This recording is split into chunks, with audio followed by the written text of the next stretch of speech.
Some questions just don't have answers, like why do I always burn myself whenever I eat pizza rolls? Other questions, like what's the minor 9 chord, how do I play it, and when do I play it, can be easily answered, and I'm going to do that right now. So let's get right to it. A minor 9 chord is a minor chord with a flat 7 and a 9. So the chord spelling would be 1, flat 3, 5, flat 7, and 9. Now the way you would apply that is you would take all the notes in a certain key. Like if we were doing like a D minor 9, we'd take the notes of D major, we'd take the first note, we'd take the flattened version of the third note, the fifth note, the flattened version of the seventh note, and the ninth note, and combine them into one 5-note chord. Now, the way I like looking at chords is looking at them in a group as part of a key. So we're actually gonna take the notes in the key of C, C, D, E, F, G, A, B, and find the minor 9 chords within them. So we're gonna start on that second note, which is a D.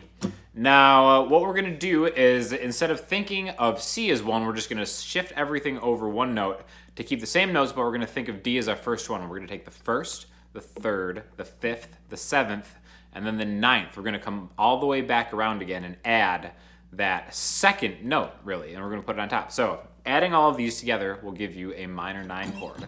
So here are 3 voicings that we can use. The most common one that I usually see is the one rooted on the A string, and the D on the A string is the 5th fret. So your middle finger is gonna go there. You're gonna play the minor 3rd, the F being the 3rd fret on the D string with your pointer finger. Your ring finger is gonna play the 5th fret on the G string, and your pinkies are gonna go right behind it, the 5th fret on the B string.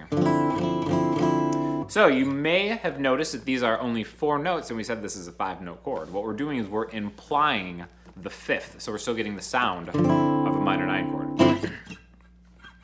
Now, the next one we're gonna do is rooted on the A string, and we're gonna do 2 kind of different voicings on the same root note.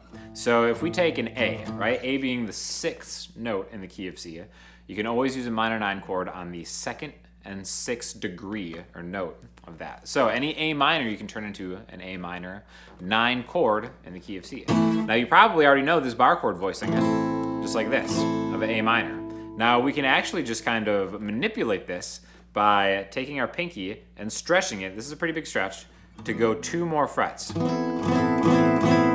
So if we were to count to 9 and play like the minor scale, 1, 2, 3, 4, 5, 6, 7, 8, 9, that's gonna give us that note. Now I realize that could be kind of a tough chord to play because it's a stretch and you have to keep that bar kind of intact. So what we're gonna do is do another voicing that might be a little bit easier, where you're gonna swing your pinky down to the bottom string and play the 7th fret, right? So here's the A minor. If you lift your pinky up, if you watch the A minor 7 video, this is an A minor 7. And then if you put it down here, you get the 9 down there, right? So A minor 9, another voicing of an A minor 9. For every chord that you know, it's good to know the accompanying arpeggio that goes along with it. So for example, for this A minor 9 chord, we're gonna learn the arpeggio, and again, an arpeggio is just knowing a chord played one note at a time through kind of like a scale almost, right? So if this is our first note, our minor 3rd would be right here, A to a C. Our 5th, there's the E. So I've got 5E, 8E, 7E, 5D. Now if we go to 7D right here, that's gonna be the octave, right? So it's 1, 3, 5, 7, 8. 9 is gonna be 2 frets past that, right? So we can kind of just skip the 8 if we want and just do a 1, 3, 5, 7, 9. Or what I think sounds pretty good is if you go 1, 3, 5, 7, and then kind of get the 8, and then go up to the 9, right? So now the beauty of this is, remember we said the 2nd degree of C, which is D, we can do the same arpeggio on the A string. So we can do it here, and then do it up a string here.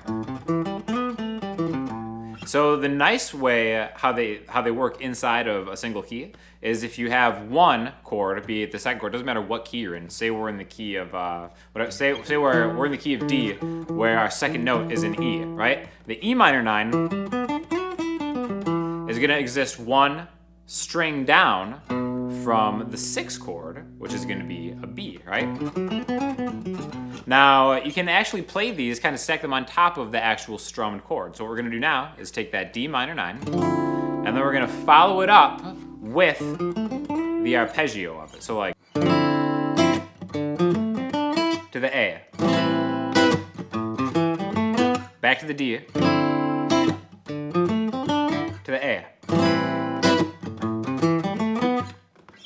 Now you can also replace existing chords in a progression with 9 chords, so long as it's the 2 or the 6. So a progression in the key of C, let's do like a 1, 2, 6, 4 progression, which would be a C to a D minor to an A minor to an F. All right, so 1, 2, 6, 4. So let's replace the 2 and the 6 with those chords. So instead of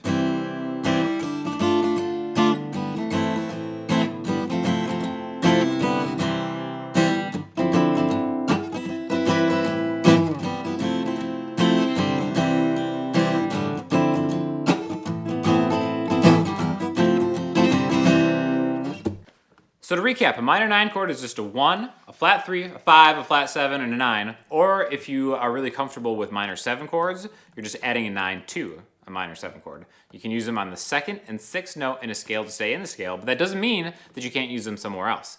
For example, the 3rd, right? So like in the key of C, E minor is also a minor triad chord. We could play an E minor 9, but we're actually introducing an F sharp into that, which F sharp isn't in the key of C, F is, but it's not the end of the world if you play an F sharp in the key of C, right? So if you have like a C to a G, it's like, how bad did that sound? That's really where you can get creative just by using your knowledge of different chord voicings, knowing where things go, and then once you kind of have a good grasp on what can go where, you can really focus on maybe taking things from other keys and placing them in existing chord progressions and make them sound really interesting.